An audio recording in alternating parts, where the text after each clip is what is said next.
or something. We have kickoff today with a presentation from the Government Finance Officers Association. Yes, thank you, President Young. We'll do this one a little bit differently. I'm going to have an opportunity for a brief staff presentation, and then after the presentation, we'll ask Director Patterson, who's the chair of the Finance Committee, to provide the award to staff. But first, we'll do the presentation. So I'll kick it off. For the 14th consecutive year, starting with Scott Klein's second year as the District Controller, the District has received the Certificate of Achievement for Excellence in Financial Reporting from the Government Finance Officers Association. Scott Klein will provide a short presentation describing what is required to maintain excellence and why the award is important to the District and our ratepayers. Thank you, President Young and members of the board. Asked to give you a presentation this year, just kind of to remind the board of the importance of this, achieving this award, applying for it, and then going forward with that. So the points I'm going to talk about today are: what is the CAFR? What does it take to achieve the award, and why is the award important to the district? So the introduction section of the CAFR report is really a narrative. It talks about the story about the district. It talks about the milestones that the district has, and it talks about the future. When you get to the financial statement section, that's a requirement that we have an audited financial statement in accordance to the MUD Act. And so that has the auditor's opinion. It has all of the financial information that the bond market wants and requires. The CAFR report also has statistical information that includes 10-year trend of revenue, expenditures, debt, things of that nature, more of the financial-oriented side. And then it also includes items that are non-financial, such as miles of pipe, headcount, things of that nature. The district adds two portions that aren't required under the CAFR. It actually is required to do, report out capacity funds in accordance with law. And then the second part is continuing disclosure section. SEC requires that we do this continuing disclosure. And that is a requirement when we issue debt. We're required to do that. So our report includes the full amount of information required by the debt community and investors who want to invest in our district debt. What does it take to achieve this award?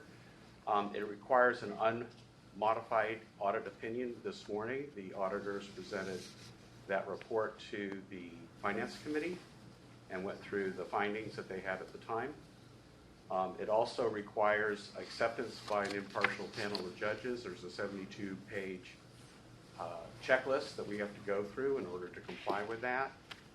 And then the district has to maintain an understanding of about 3,500 pages of regulations, GAAP, GASB, also the PUC guidelines for water utilities, state of California, which we're required to as a regulated operation, which is different than cities and states and counties have to comply with. Why is the award important? It supports the investment in our bonds and our commercial paper.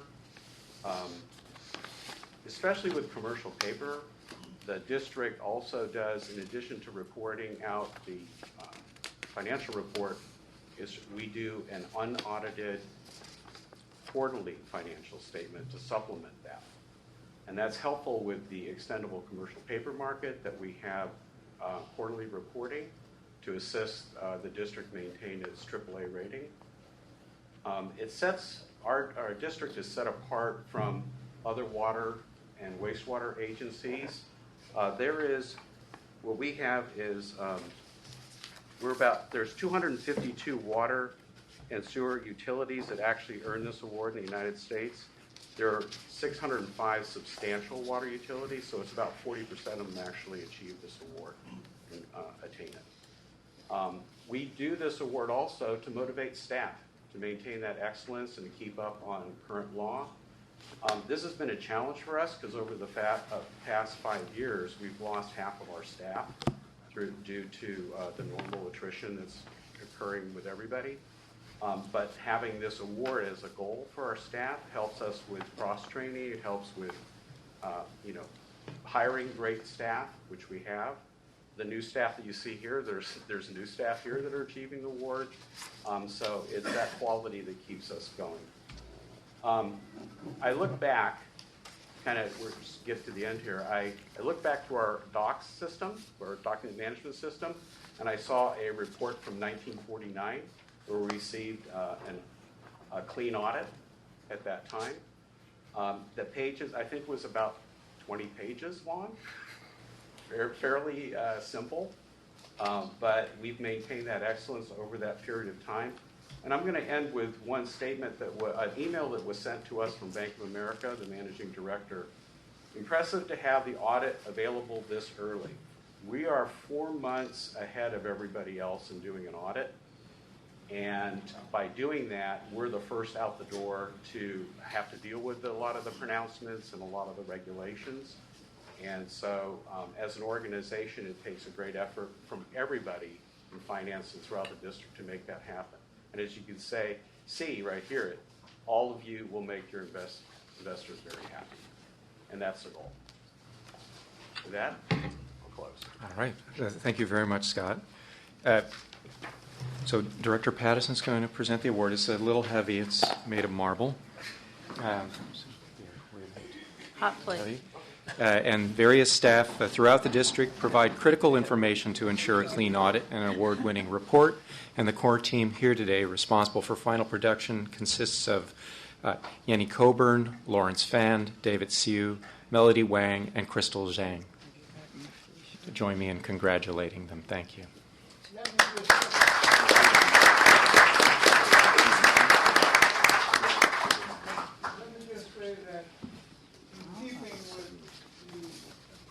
Goals, objectives, and even the desire of the administration here at East Bay MUD.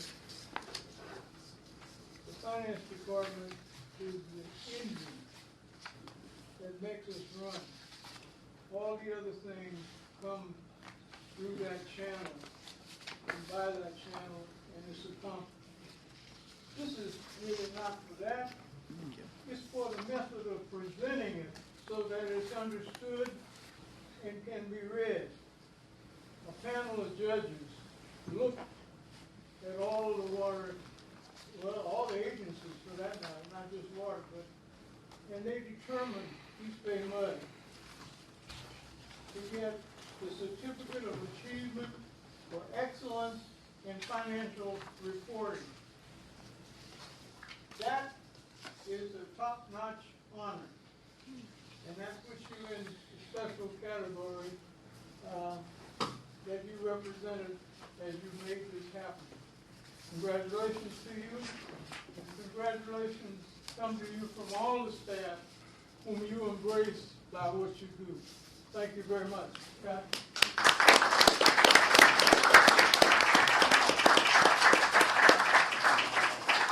Carry it home.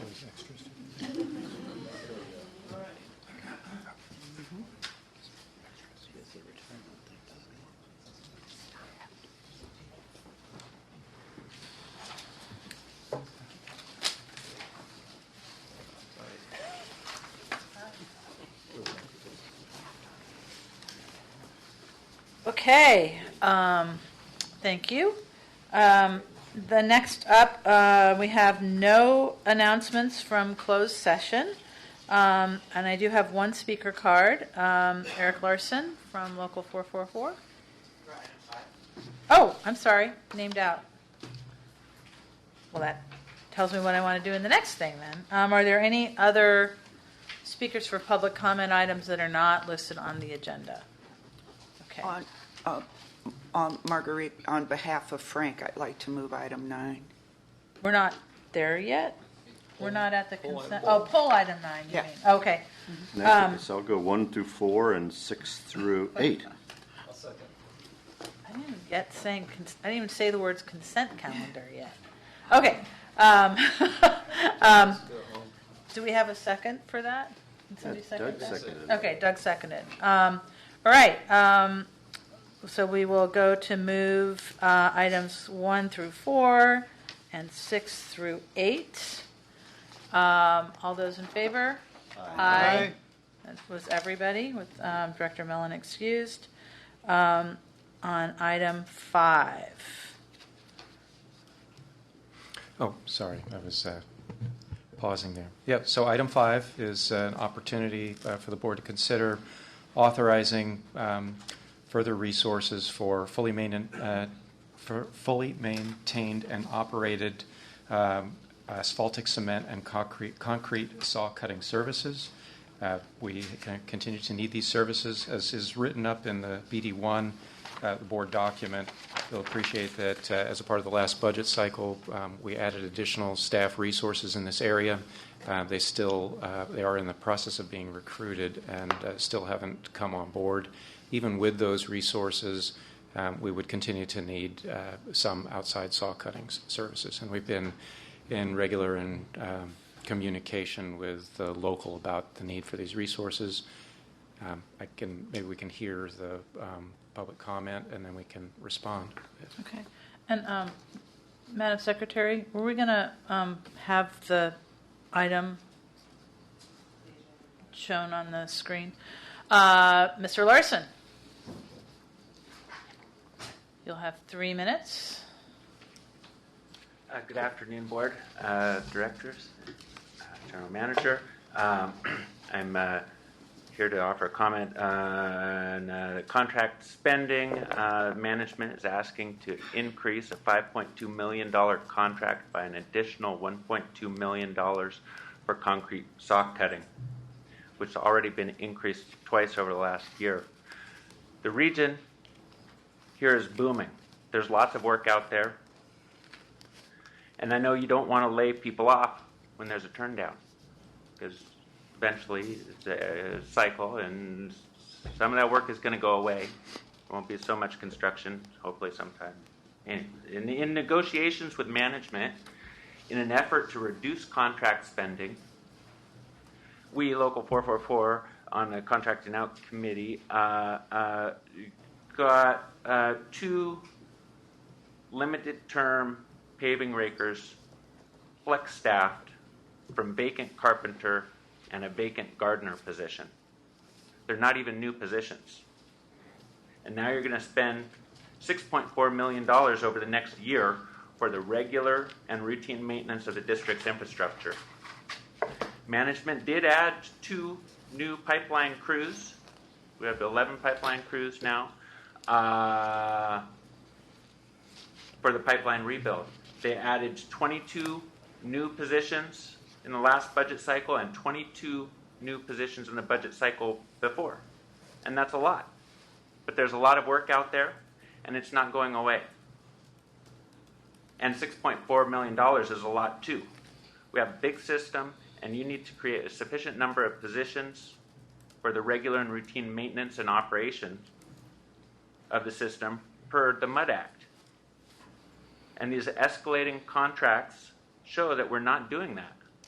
We know some work is always going to be contracted out, but this is one that keeps going up, and we're always going to be out in the street replacing the pipe for years and years to come, and we'll be needing to cut that concrete to put that pipe in the ground.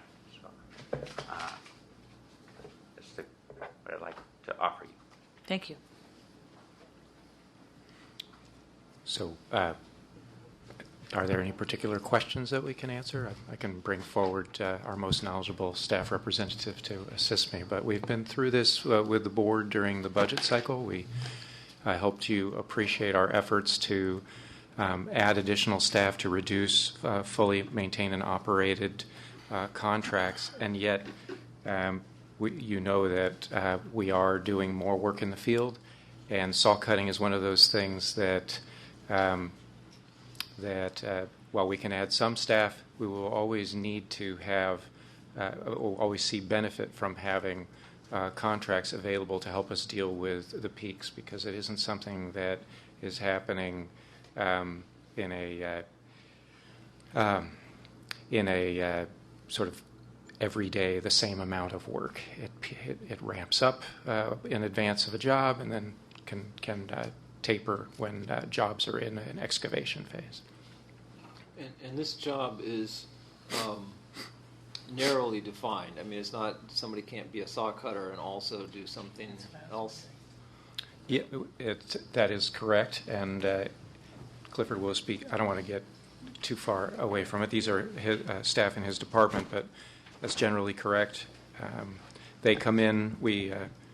If we're going to do planned work or even unplanned work, we mark, and then we have saw cutters in order to avoid creating more damage than necessary. They cut, and then we come in and we do the excavation.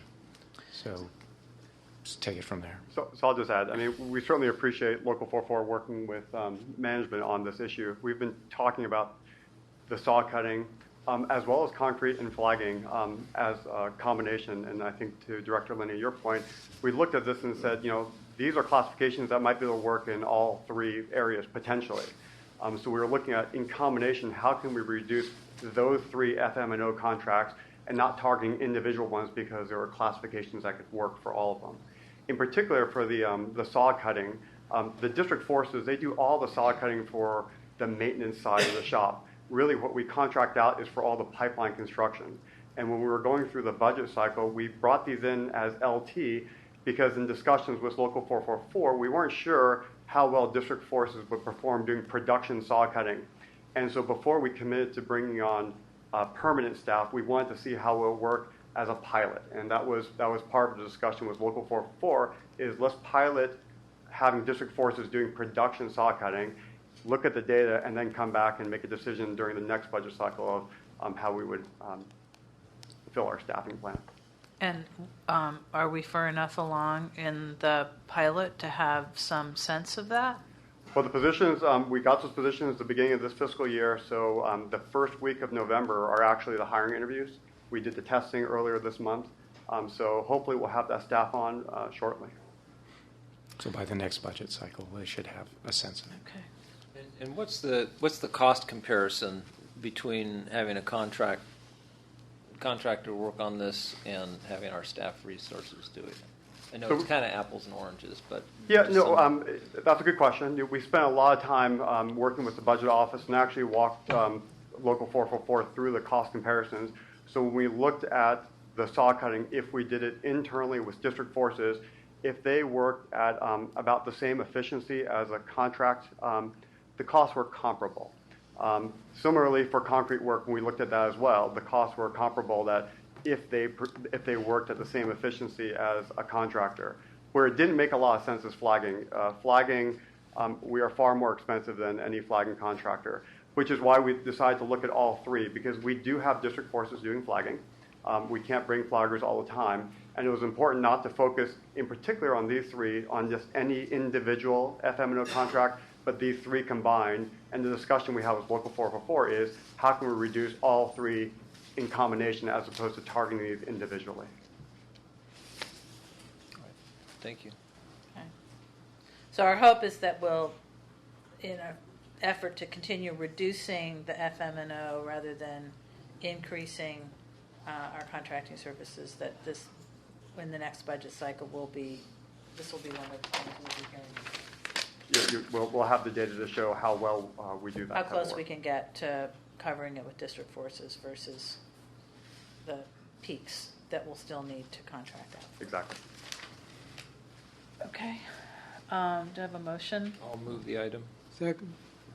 Okay, moved and seconded. All those in favor? Aye. Aye. Opposed?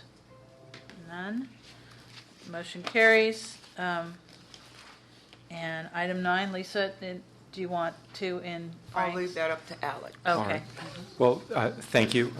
Director Mellon would be pleased that Director McIntosh has taken this off of consent for some discussion. And so I'm pleased to have the opportunity to ask the board to consider the appointment of Jimmy Oloye as the Director of Engineering and Construction, effective on October 28th.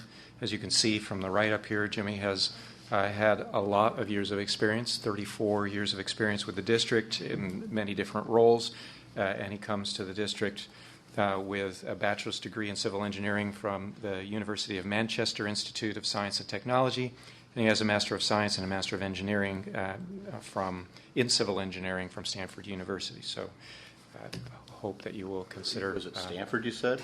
I did, yes. Yes. I don't know, we might have to have further Might discussion. have to reconsider what I was going to vote on that one.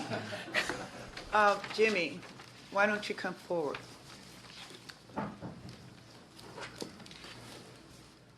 Should we take an action first? Or no? I'll vote for him. Let's have Let's a motion and a I'll second, move. and then we can have the conversation. I move to appoint Director of Engineering and Construction, Jimmy Aola. I'll second that. Board members? All in favor? Aye. Any Any discussion? I think Jimmy, I'll just say I've worked with Jimmy on different projects. Extremely professional, always comes prepared, and he's able to disarm people in terms of when you sometimes have hostile environments, and he's able to just charm them through, and it makes our job that much easier. So we look forward to having you come on board in this capacity. Absolutely. Congratulations, Jimmy. It's good to have you aboard. Congratulations. Position. Yay, Jimmy.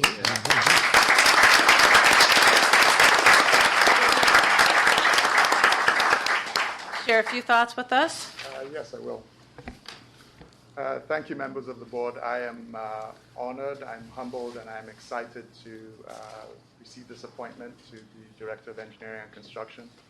And I'm looking forward to the immense challenge we have of renewing our infrastructure to maintain the high-quality water service we provide to our customers, while also maintaining that water service.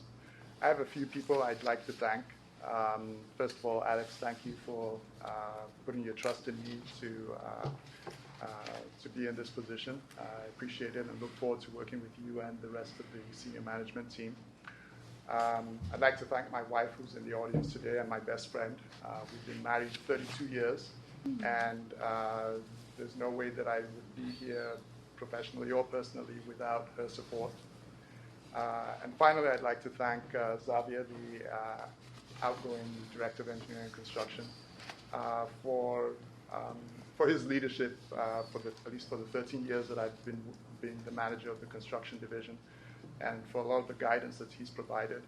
I know I have some big shoes to fill, but I hope that with the help of the rest of the senior management team and the staff in the engineering and construction department, that we'll be able to achieve what we need to achieve. So thank you once again for the appointment. I appreciate it. Thank you.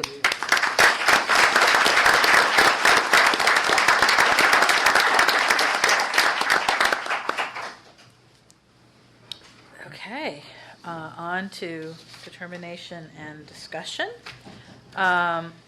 Legislative update, the wrap-up. Good afternoon. No action items, just a wrap-up for you. And I have the final stats for 2019. This is the end of the first year of a two-year session. There were 2,805 bills introduced. 1,042 bills went to the governor. That's about 34% made it through the process. He signed 870 bills, and he vetoed 172 bills. There were about 88 of the bills that made it to him were tryovers, bills that Governor Brown had vetoed in his prior few years.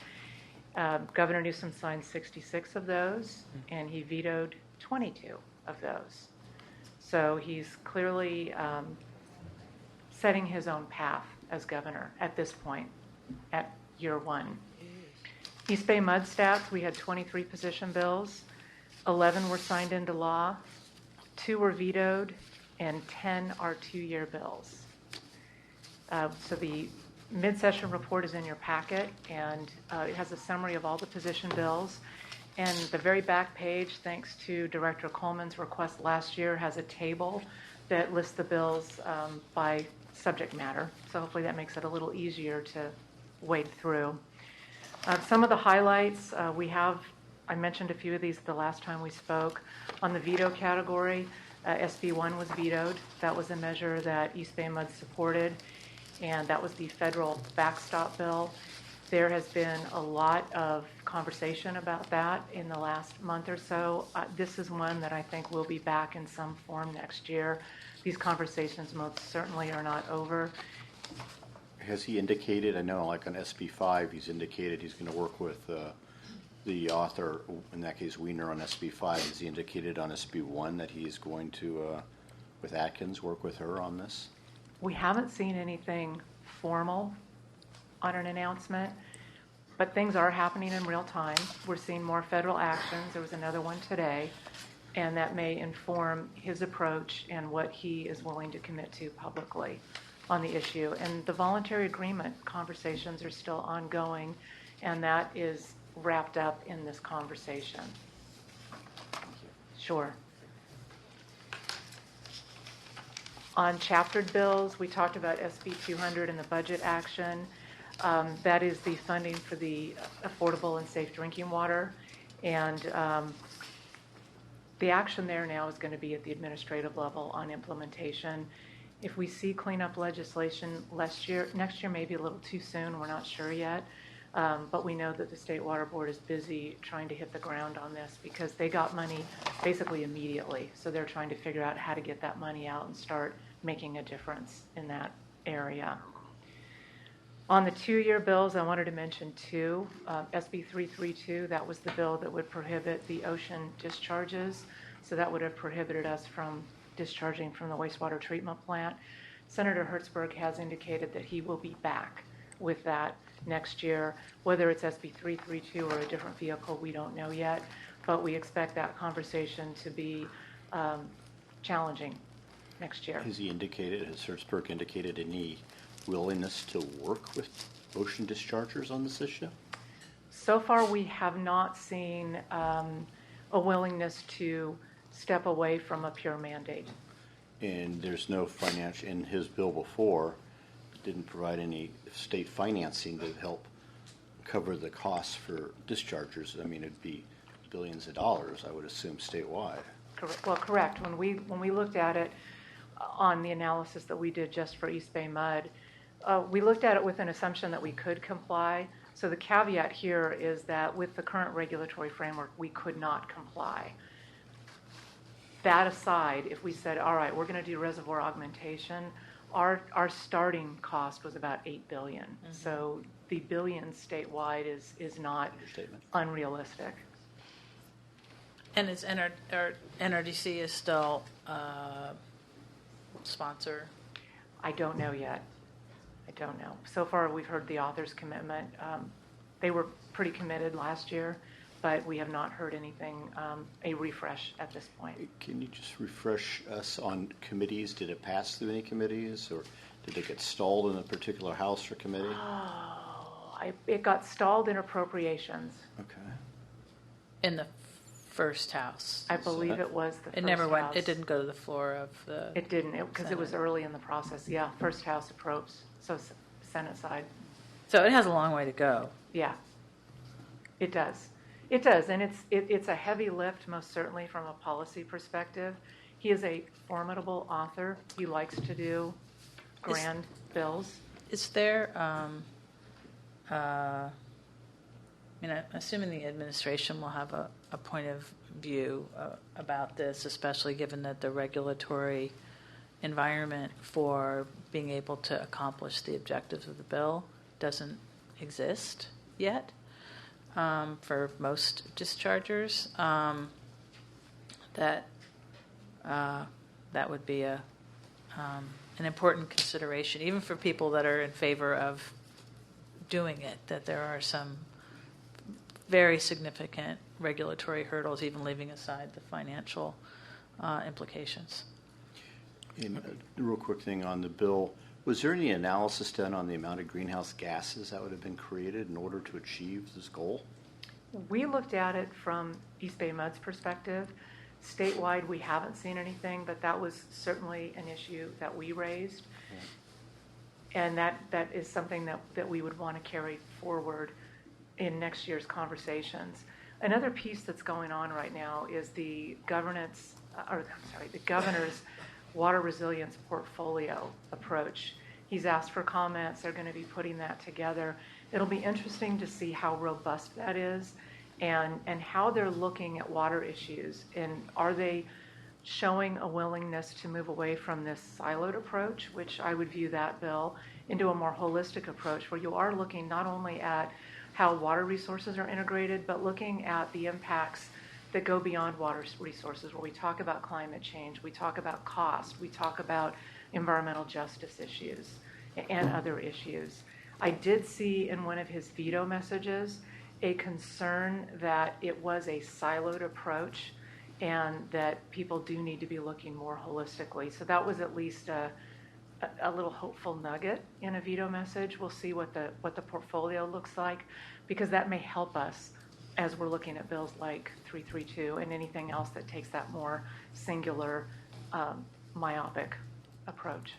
I would just add that the district was very involved in Water Reuse California's action plan, and that served as the submittal to the governor for the resilience portfolio. And the action plan lays out all the steps that would be needed to allow full utilization of recycled water, which is really, you have to do that before you mandate that it be eliminated from discharge. So we've been clear, and then we wrote our own letter to the governor as it relates to the water resilience portfolio, speaking about just what Marlene said, which is that you need to look at it holistically, because for what works for one agency that might have a groundwater basin or some other resource may not work for another agency. And there's only so much money to go around. So if you mandate an $8 billion expenditure, then you won't be able to do the infrastructure renewal, just as an example. Another one that's 2-year is SB 69. This is Senator Wiener's bill on ocean resiliency. And that was one where we sought amendments and they committed to them, but then the bill did not continue to move. So we will be working with staff to get those amendments. They do intend to move it next year and may have an opportunity to maybe do a little more with them on fishery issues. It's early days yet, but we're hopeful on that particular measure. That's the highlights, at least from the mid-session report. Are there any questions on any of the bills before I move on? Yeah, I'm sorry. There's one here. It's I'll call it the AQPI bill. Grayson's bill? Where did it go? No, it was SB 487, I believe. Caballero. Yeah, that was vetoed. Yes. So there were two sort of climate-related bills out there. One was SB 487 Caballero. That was on the snow surveys. Right. And the veto on that was not policy. It was budget. Dollars. Yeah, so he's suggesting that it go through the budget process. So I would expect to see that talked about as part of that budget process next year. The other one that was that sort of weather prediction related was... Yeah, that's 557 by Wood. Right, and that one is a 2-year bill, but what happened was the contents of the bill basically ended up in the budget. So the funding, which was $9.25 million, was approved as part of the budget last year. That's why this bill didn't move. Okay. Thank you very much. Sure. Okay, a couple of other things. We'll have a more thorough perspective on what's coming in December when we bring the state legislative initiatives to you. Right now, what we know, bonds, the water bonds will be talked about, or the water/climate/healthy Everything forest. under the kitchen sink one? Kitchen sink bills, yes. Those will be talked about next year. Power shutoffs, wildfire, most certainly. On this last shutoff, or the first shutoff that we experienced, we were able to take all of the great outreach work and keep our delegation, keep leadership, keep the governor's office, keep our congressional representatives notified on what's going on here. Right now, we're viewed as an agency that is not, if not the most prepared, is one of the most prepared. So we're positioned well to be part of those conversations. You probably saw the press today. Governor Newsom is really trying to find a way to make these shutoffs much more surgical there will be a lot of policy conversation on this front. So we'll have more information for you on that in December, but we definitely expect to be spending a lot of time on that one. And it's not for you, but maybe later for Clifford or Alex to deal with, since our upcountry reservoirs are in the shutdown category. I know we generate power there, but I don't know if we're doing hydro right now. They're supposed to be shut down at 3 o'clock tomorrow. At least that's what I've recently read in We're going to have Amador. an item on the Yeah, we'll shut-off, touch on right? that during GM reports. Okay, Okay. thank you. Okay, a couple things on federal while I have you. Budget, when we last spoke, there was a continuing resolution to take through mid-November. Now it sounds like they are going to do another one. A month ago, they didn't have an appetite. Now it sounds like, yes, probably a continuing resolution through mid-December. That's sort of the normal course of business, so not a big surprise there. There is a little chatter on the spending bills, but we don't expect to see any resolution at all until we get closer to a December timeline on spending bills. On water policy bills, including WRDA, all of that looks like next year. It doesn't look like they're planning to move anything this year. Representative Huffman announced a fishery bill yesterday. The draft is not out yet, but we're hearing members talking about bills, but they're being crafted right now. So action next year there. And then this isn't really our issue, but I checked again today about what's going on with the impeachment conversations. And it sounds like those are very much alive. They are taking a lot of focus for Congress. And so that will really frame what they can get done in the next few months. Do you think that, I mean, now they're talking at one time about Thanksgiving, now they're saying on the House side it may be up to Christmas. Is that not going to impact the CR in November, do you think? Well, I mean, theoretically it could, but they need that continuing resolution to keep that spending level going. So that really is a high focus priority for Congress. So if I had to predict, I would expect that they do get that done. And if they have to double track and get things done at the same time, they would do so, just to keep the government running. There does not feel like an appetite for a shutdown, at least today. So one way to stop the impeachment, shut the government down. Okay, moving on. So next steps, I mentioned that we're going to be bringing the state ledge initiatives to you on December 10th. And then on January 14th, we will have our special guest, Eric Saperstein, here to give you an overview of what's going on at the federal level. And we will do our federal initiatives at that time. And I wanted to give you a heads up and let you know that we've seen, as you probably know because we talk about them, in recent years there's been a significant increase in the complexity of the issues that we're bringing forward. And so I have been talking to Alex about ways to move resources around so that we can continue to represent you robustly in the Capitol and in DC.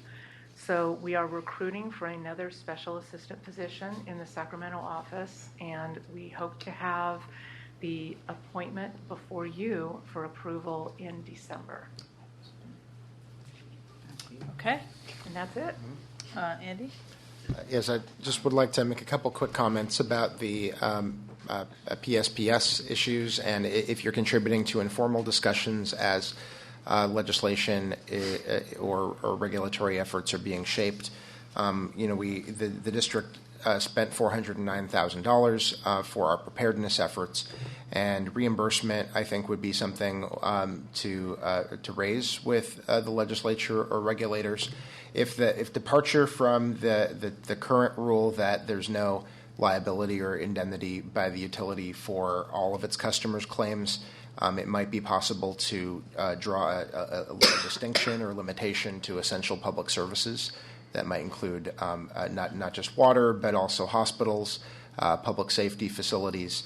Not to make a judgment about the issues ranging from food to personal injury and even death that occur as a result of these events. But I think those issues are more complex for us to deal with. But certainly, our interest in having reimbursement is a cost shift to us that we should be raising and thinking about. I've also heard from a number of members of city councils in my service area some interest in microgrids, specifically concern about how we have had to revert to the use of backup diesel generation and the interest in renewable generation when we provide security of water supply through that backup energy source. So I think staying in touch with related conversations that deal with microgrids that could connect to renewable generation that serves our facilities would benefit the district. So if I could give you some info, assuming all of those were somewhat of a question, the answer is yes. We are in conversations on all of these and really spending time understanding what the approach is going to look like for next year and providing our experience. Back in, I'm trying to remember what month, it may have been August, Alex, when you testified, but we were invited as a utility that's very prepared to come talk about our view of the shutoffs and how we're preparing, and the issue of microgrids did come up. There's clearly interest. There's also clearly lack of a consistent approach on what a microgrid is. So as those conversations continue, we will be engaging and bringing things to you as things are ripe. Absolutely. Thank you. Okay. Thank you. Thank you.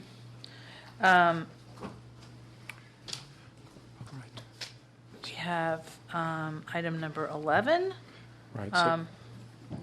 So we have a brief staff presentation on this, and it was discussed today during the Finance Committee, and we received committee support.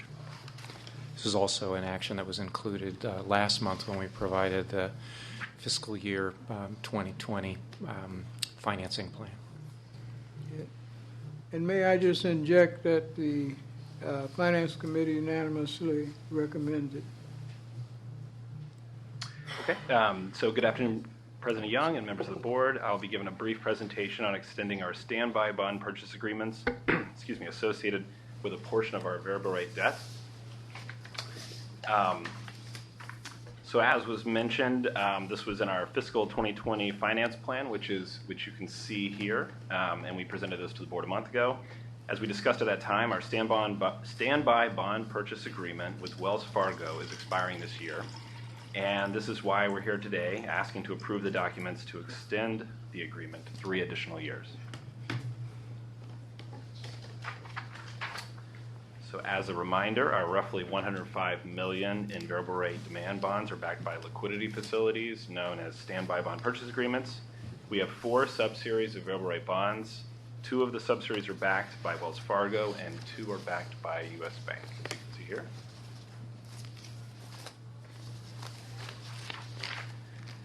The $57 million in Wells Fargo liquidity facilities expire on December 9th of this year. Wells Fargo has proposed a 3-year extension with an annual fee of 30 basis points. That's higher than the 27 basis points we're currently paying today.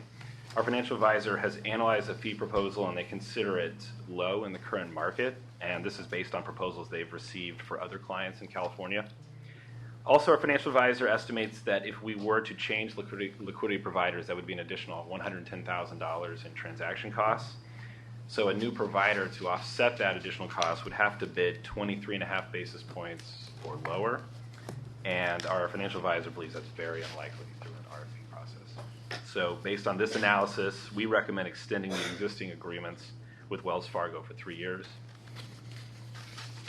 And this just repeats it one more time, our recommendation to extend the standby bond purchase agreements with Wells Fargo for 3 years at 30 basis points per year. Move the item. Second. Okay.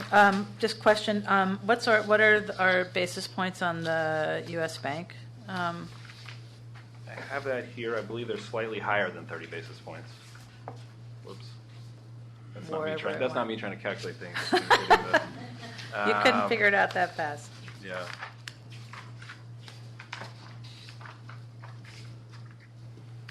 So,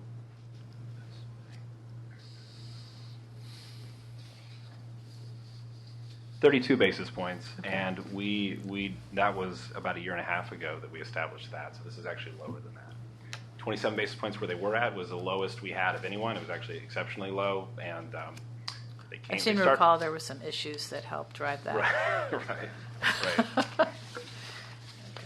All right. I have a question. Yeah. Just wanted to curious because based on our financial advisor's analysis, who is our financial advisor? The one that did this analysis, Montague, DeRose and Associates. Uh-huh.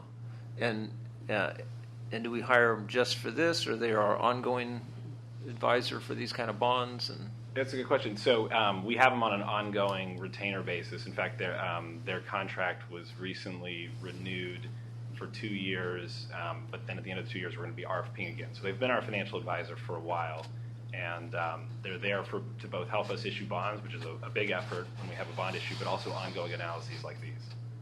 And they're selected through a RFP process on basis of what kind of qualifications? They are. That RFP process was a while ago. I don't know, maybe 2000 and it was a while ago, and for that reason, they bring a lot of institutional knowledge when we've retained them, but at the same time, we need to go through another RFP process, and we're scheduled to do that in about 22 months or something like that. We have two financial. Yeah, and we have two financial advisors. I'm referring to the one that did this work. We also have Baxter McCarley Berry, and both of those have been on the same schedule. They're both highly qualified. They're one of several very good firms in California, but we will be going through the RFP, so it's based on their qualifications and their fees when we select it. Okay, and is it typical that we have two to kind of get two opinions that way, or? They have divided up different duties, so different services. So Baxter McCarley Berry does a regular credit monitoring of all the credit exposure we have with our swap counterparties and these liquidity banks. They'll tell us if a rating changes on one of them, if Wells Fargo's rating will go up or down. Montague, at least in this case, was the one that we used for this analysis. Anyway, I don't know. A second opinion would probably come. These transaction costs are hard to avoid if you're changing it, and that's a big part of what drove it. So. Good. I just want to kind of have an understanding. Sure. Yeah.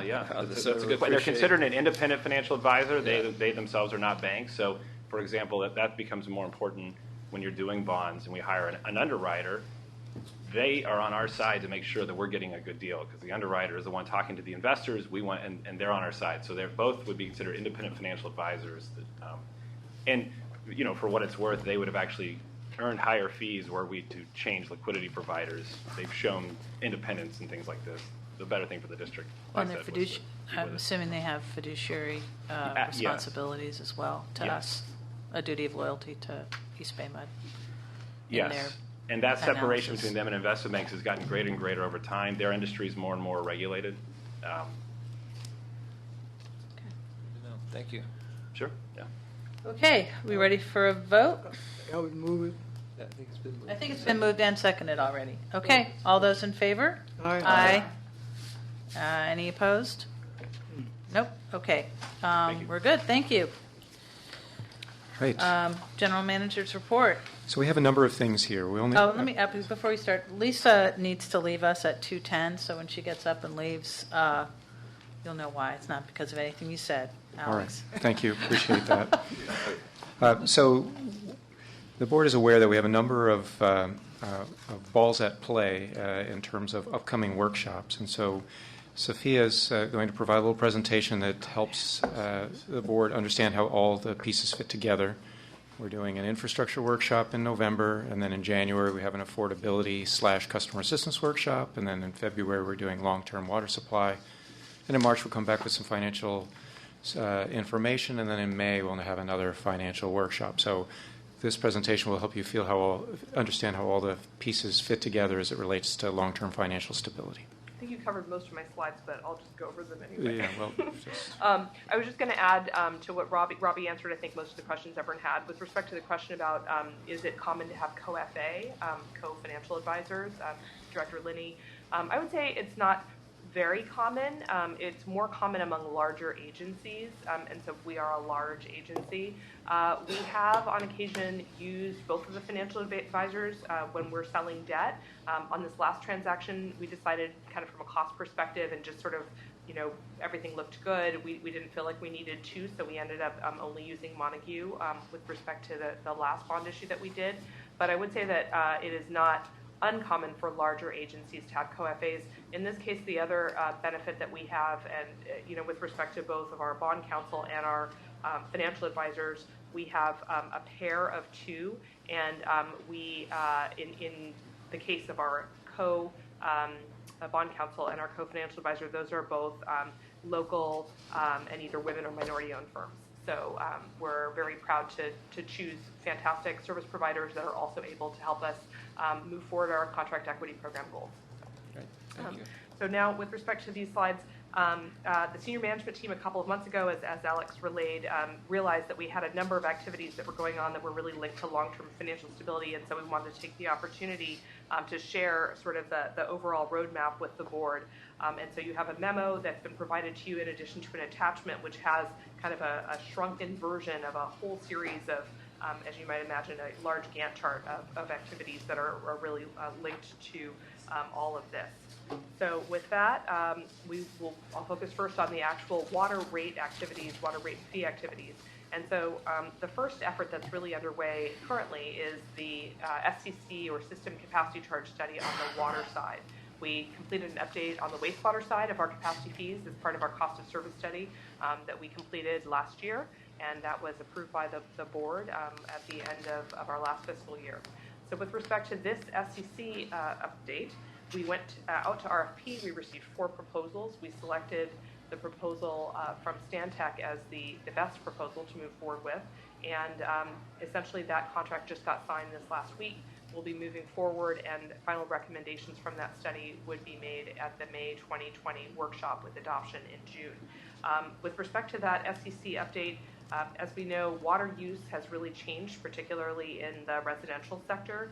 We've had a lot of changes in the type of development that we're seeing in our service area, and it's been about 10 years since we last updated this SCC, so per policy, it's time to look at it as well. So that's moving forward there. So with respect to other near-term rate change alternatives, again, we'll have a discussion in May of 2020 at the board workshop plan for that period. And items that we're going to be looking at include, can we put a fixed fee on the property tax bill? What are the legal and logistical considerations? What would be the costs and benefits of that type of a proposal? We're also going to look at what would it look like to look again at our fixed and variable mix. This is an ongoing discussion that we've had, and there are pros and cons with regards to the current or other fixed and variable mixes. Looking at tiers, 3 tiers, 4 tiers, 2 tiers, winter, summer tier structures, all of those types of issues, and water budgets, which essentially is a form of a tiered rate structure. And so we're going to talk about all these things at that May 2020 workshop, and some of these require full cost of service analyses, others don't, so we'll be putting all of that in addition to timing and what might be possible when we hold that workshop. So moving on to the next slide.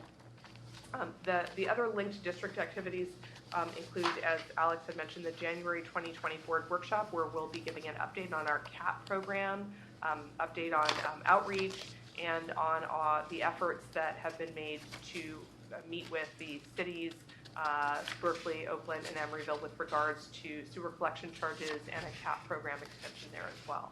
In February, there is the regularly planned long-term water supply update, and at that workshop, we'll have the water demand study results, which essentially establishes the water use assumptions. And the timing of the SCC update, we're kicking it off now because we essentially have the preliminary results from that study, and so we can make sure that we're weaving in the same assumptions in the SCC study as will be in the water demand study and then the urban water management plan as well. So I want to make sure that we're cohesive with all of our assumptions and documents.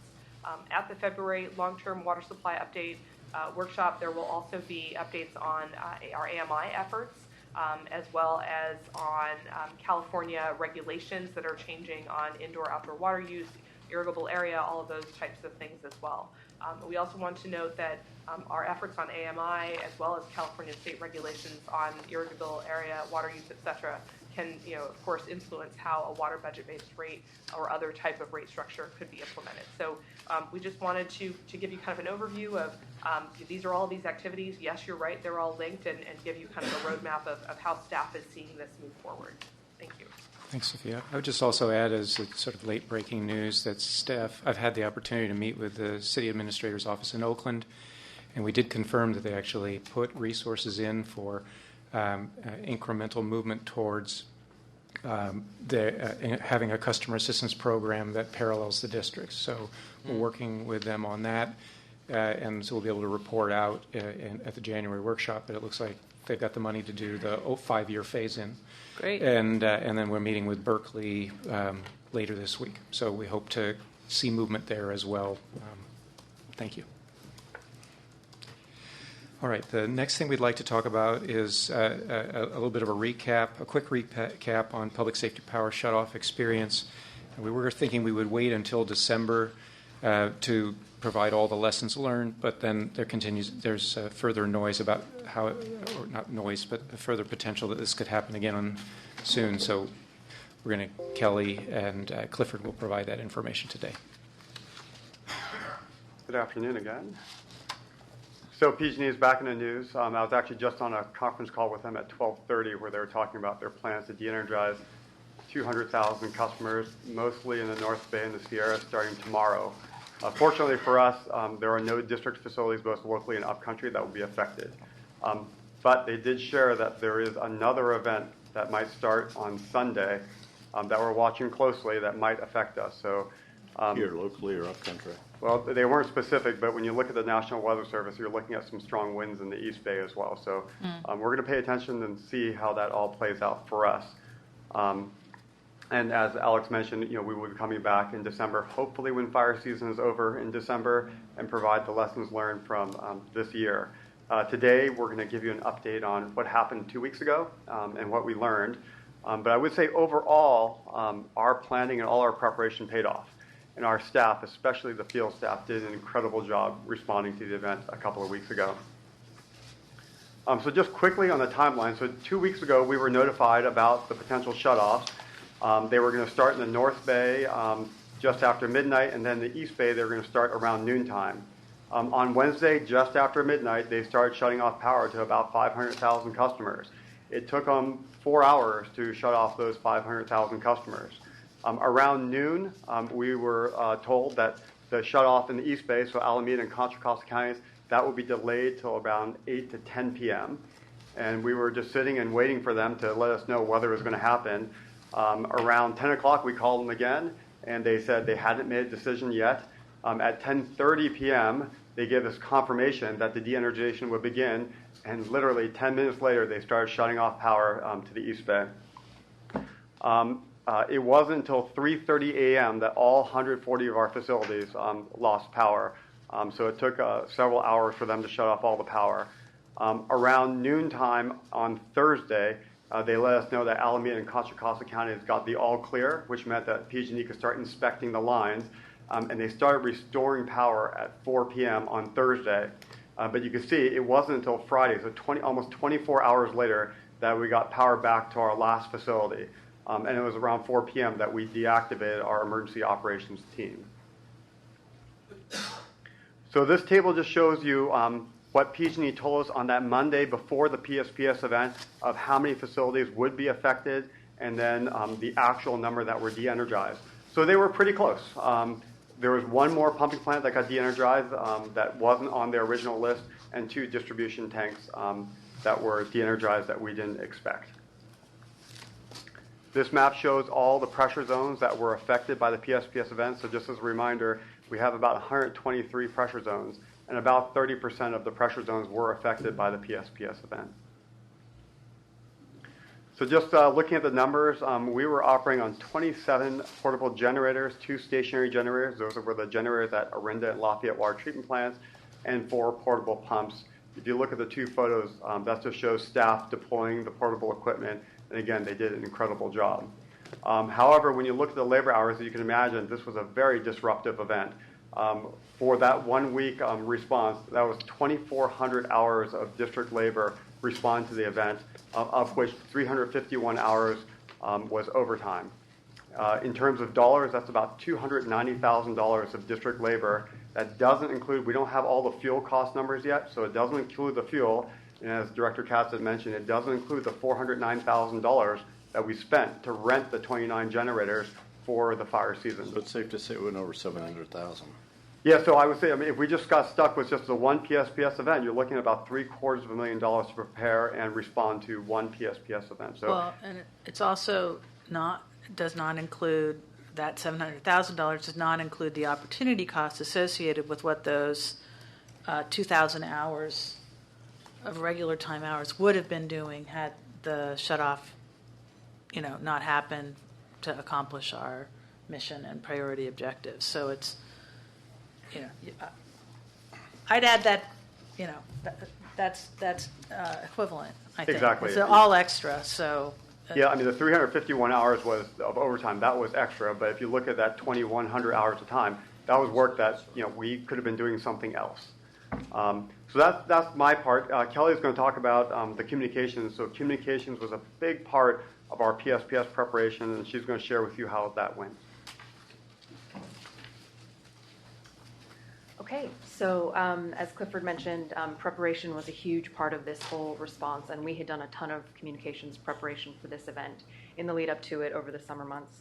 Again, our main messages in this were to let people know that we were prepared, that we had staged equipment, and that water was going to be delivered. There wouldn't be interruptions, but that if you were in an affected pressure zone, that you did need to conserve water to help stretch those supplies.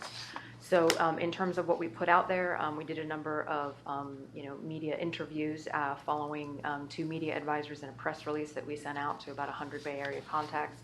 We also sent direct email notifications to elected officials and other stakeholders. We used social media, and then we utilized WaterSmart, which was a little bit of a kind of a pilot for us to kind of reach out in this sense, using this as kind of an emergency response way to reach out to people. And so, we reached out to almost 30,000 accounts via WaterSmart, and then we also posted on I think over 100 next door neighborhood boards. I think it was around 120, reaching potentially almost 60,000 people. And you can see some of the media coverage that we got here, and some of the social media posts that we had put up, and that were then carried by others. So here you can see the page views that we got, and so it seemed like the word was getting out there. Page views increased quite a bit right around the 8th and 9th. And then here on the next page, that was just to the main power shutoff page, the main PSPS page. And then here you can see that the map was really kind of what drove a lot of the traffic. People were very interested to see if their area was affected and whether they needed to conserve. And so over those kind of 2 days, it was over 14,000 page views of the map. Susan Kelly. Yep. Did we not ask everybody to conserve versus those who were in the impacted map areas? We were mainly trying to target the people who were in the map areas. And so one of the interesting things that we had to do with the map is that there were some cases where you might still have power, but you might have still been in an affected pressure zone. So we actually made sure that the maps kind of fit the correct contours of the pressure zone so that we could be pretty targeted in asking people to conserve. So I need to ask a logistics question. Let's say that we had reservoirs that were in an impacted area. We had the portable generators there. For whatever reason, the water is going down too quickly. Aren't we able to move water from one reservoir to another reservoir through our system? And that's why it would be important to have people conserve district-wide versus just in the areas that are impacted? So when we did the analysis, we were looking at where we might have parallel capacity and that we could move water and where we didn't. So when you look at the pressure zones that we had on the map, we were focusing on those areas where we either had the portable generation, portable pumps set up, or we had one way of moving water, but we can't move water we can't move water as freely as you might think we can move from pressure zone to pressure zone. So that was why we targeted particular zones to minimize our water use. But we were very careful about selecting those areas as far as, where we felt like we didn't have as much redundancy because of the power shutoffs. I guess, I don't know, it just sort of seems to be a mixed message when we have a lot of our service area who's may have power off that are in an impacted area, and we're telling them to conserve, but we're not telling other people to conserve. Yeah, and I think probably the next graph that Kelly's going to show will show you how effective that targeting messaging was. Okay. So here you can see some of the customer response to the messaging. And so you had folks conserve. It seems like they got the message. And so it seems like the folks who conserved the most were basically in the pressure zones that were affected. And then folks even beyond those also did decrease their use as well. And again, I think the media on some level didn't pick up a lot of the nuances, and so the media was, I think, telling people to conserve. And so we knew that would be a blunter instrument, but that we wanted to do that outreach, the specific targeted outreach via the surgical use of the WaterSmart. And then we did get a lot of thanks from people in a lot of different contexts. We did get emails from various members of the local communities. You can see here just kind of a little snapshot of some of the folks who gave us some kudos. And then people also on social media kind of retweeted our posts or posted independently. And I think generally the feedback that we got was that people were very appreciative of the fact that we were prepared and had thought this through, and that the water kept flowing. My buddy. Question? I actually have a question. I don't know if, for example, the Lafayette Reservoir or San Pablo Reservoir were in the impacted areas where power went off. If they are, did we keep the facilities open? Because I noticed a lot of cities and counties that had parks that were impacted in the shutdown zone actually closed their parks during that period. So San Pablo wasn't affected, but the Lafayette Rec area was de-energized, but we did have backup generation there, so it did stay open. There's not a lot of need for power there. No, I think it was they were shutting down in other communities for fire hazards. In the event a fire occurred, they wouldn't have the ability to fight it as efficiently. That's where I'm coming from. I mean, and if we had a major fire there, which hasn't had one in decades, do our reservoirs have the capacity in the pumping facilities to move the water up to the reservoirs down and fight the fire? I'm just looking those at I'll let Clifford add, but so Lafayette is a raw water supply that's offline, but Right. the reservoirs like Highland and the others that are in the vicinity, those are being topped off during red flag, and all of the PSPS procedures are employed to ensure that there's water there to fight the fire. Okay, and so you're talking there may be an event on Sunday, perhaps. Are they talking about how long it may go for? I don't want to see a fire erupt in one of our recreation facilities, potentially, and we're unnecessarily diverting water to fight it if we had it shut down during that period. If a human caused the fire to start. That's where I'm coming from. Well, we'll give some thought to, depending on how things map out, so to speak, as to what we should do at that recreational facility. Again, if they're talking 24 hours, then I think that's maybe not as important. But when they're talking 3 to 5 days at one point, that could have been important had it gone that long and there was an incident. All right. Okay. Thank you. I have a few more items to share. I just wanted to take a minute just to say again how much we appreciate the efforts that all of our staff obviously put in during this, and that I guess we're in it for another decade, according to the head of PG&E. So Staff did a hell of a job during this. yeah, it was great to be able to be on my Facebook feed. I mean, not that it was great because people were freaking out a little bit, but just to be able to say, don't worry about your water. So, thank you. It was exciting to wake up to a dark house, but be able to get in the shower. But mine was cold. And be warm. And be warm. Another, I think it was challenging, actually, to the extent that we had a meaningful, immediate water conservation imperative for our customers. I think it made communications a challenge because the public had so many other things to talk about related to this event that helping us with water conservation because of the supply ultimate issues if we ran out of the ability to refuel the generators just was not, we were not able to break through with all the other chaos out there. That is a lesson learned, I think. Right. Okay. Also, so at your places, because there's this is now public, and some discussion about it, we're providing a copy of a letter that we transmitted to Cal EPA's Secretary, Jared Blumenfeld, regarding the follow-up on the meeting that we had about the McCollum River Voluntary Agreement. So you have that to consider. We also have a memo that we've been contacted by the Pardee Home Museum, where historically we've had board representatives on their board. It's just down the street. And so this gives you a little bit of information and asks any board member who's interested to notify the Secretary's office, and then we'll move it forward through the appropriate channels for appointment if necessary. And then we also have the latest updated Speakers Bureau at your places. And finally, just share as a reminder that we appointed Jimmy Aloye earlier today as the Director of Engineering and Construction, effective October 28th.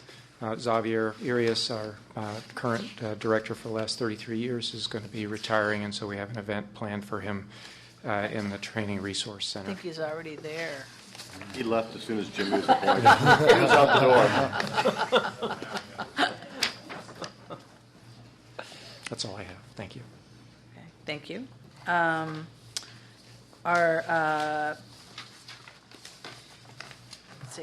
The September 13th East Bay MUD and East Bay Regional Park District Liaison Committee minutes, and the October 8th Planning and Legislative Committee, Planning and the Legislative and Human Resources Committees minutes were included in board materials.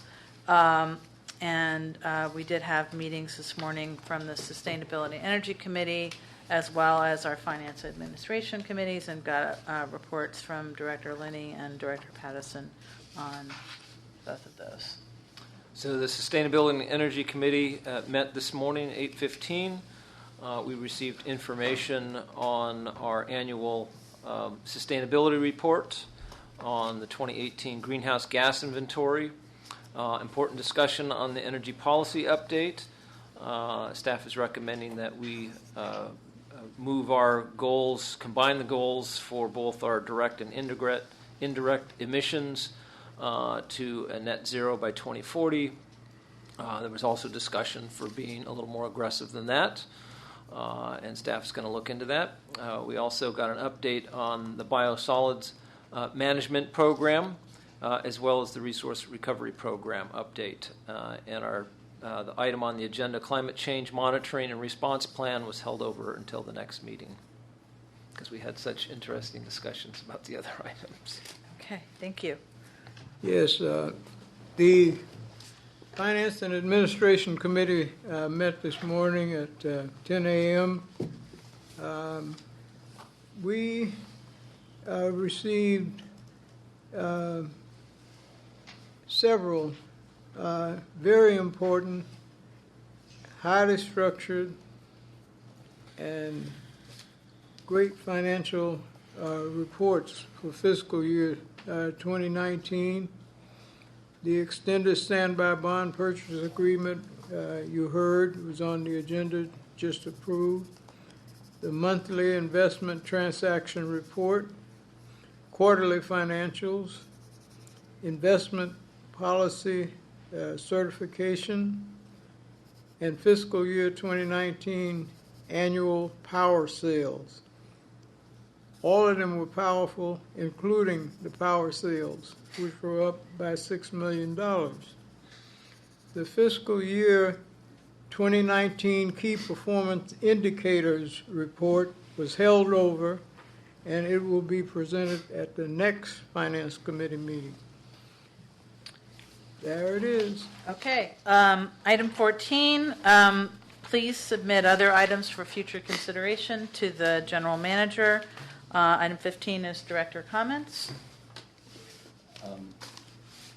Real quick, I submitted mine, but one thing for the board members, if you're so interested, my other hat, the Bay Planning Coalition, there's an AQPI ribbon cutting for the Advanced Quantitative Precipitation Information at Santa Clara Valley Water on the 30th of this month from 10:30 to 12. If you're interested in attending, please let me know. You're all more than welcome, and EBMUD is a participant in the AQIP program.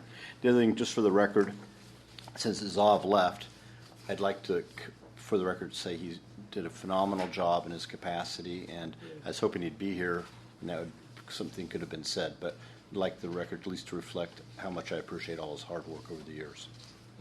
I join with you on that. I wanted to say two things quickly. One is that